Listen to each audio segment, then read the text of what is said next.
yuhsyar ma'an nabiyyin wasiddiqin. Pedagang nanti di akhirat bisa kumpul sama nabi, kumpul sama para nabi. Ini orang-orang yang di pasar itu, para pedagang itu, mereka akan nanti di hari kiamat akan bisa berkumpul dengan Nabi Adam, Nabi Nuh, Nabi Musa, Nabi Ibrahim, Nabi Isa, Nabi Muhammad sallallahu alaihi wa alihi wasallam. Kalau mereka itu, yang pertama syaratnya jujur, yang kedua bisa dipercaya.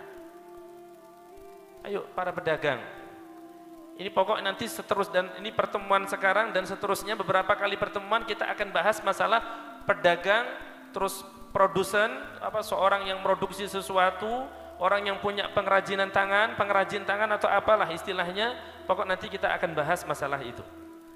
Maka kita kan ini banyak yang pedagang nih, ulun pun juga pedagang, ulun jualan nasi, ya kan? Ulun jualan nasi, itu Abu Nawas kan dagang, ulun jualan nasi. Maka ini, ayo kita sama-sama belajar.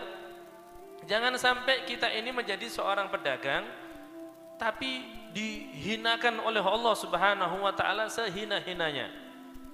Kita seorang pedagang bisa kumpul sama Nabi bukan karena sholawat kita, bukan karena Al-Quran kita, bukan karena sholat duha, sholat tahajud kita, bukan karena ibadah kita, tapi karena kejujuran kita dan amanah kita. Pedagang bisa kumpul sama para nabi, gak kalah dengan para ulama, gak kalah dengan para syuhada, bisa kumpul sama nabi, seorang pedagang. Maka ulun bangga menjadi seorang pedagang.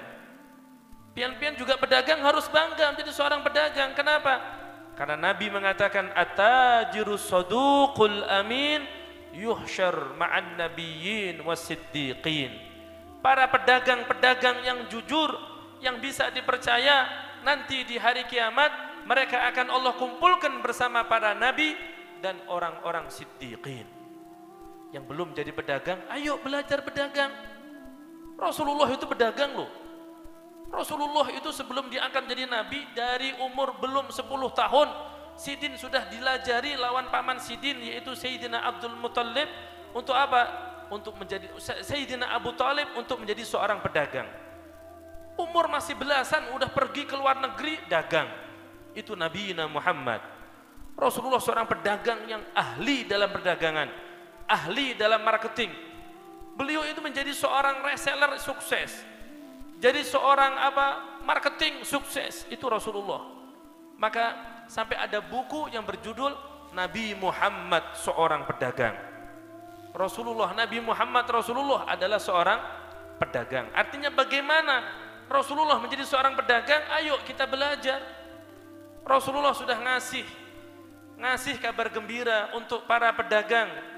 Jarsidin at-tajirus saduqul amin yuhsyar ma'an nabiyyin wasiddiqin. Pedagang-pedagang yang jujur, pedagang-pedagang yang bisa dipercaya, seorang pedagang yang jujur, seorang pedagang yang bisa dipercaya akan Allah kumpulkan bersama para nabi. Semoga para pedagang yang hidup kita berdagang, kita berusaha dengan cara berdagang, dan kita berusaha jujur di dalam perdagangan kita berusaha menjadi seorang yang amin, bisa dipercaya. Semoga usaha kita ini menjadi sebab Allah kumpulkan kita bersama para nabi, bersama para siddiqin nanti di hari kiamat. Amin ya rabbal alamin. Maka kalau kumpul sama nabi di mana kira-kira? Pasti nyaman. Ibaratnya di tempat VIP, VVIP. Bukan sekedar VIP, ini VVIP. Di sebelah kita ada Nabiullah Adam, ada Nabi Musa, ada Nabi Nuh, ada Nabi Ibrahim, ada Nabi Isa, ada Nabi Sulaiman. Allah, ada Nabi Saleh, Nabi Harun, Nabi Fulan. Ya Allah, kita melihat wajah-wajah mulia. Para siddiqin, orang-orang Sayyidina Abu Bakar ada di situ. Para sahabat-sahabat yang siddiqin, mereka ada di situ. Alangkah beruntungnya seorang pedagang bisa kumpul dengan para nabi. Bukan karena ibadahnya, bukan karena sholatnya. Maka kita pedagang yang mana kita lelah, kita capek menyusun strategi, mengatur, memanajemen dagangan kita, itu semuanya dibayar kok sama Allah.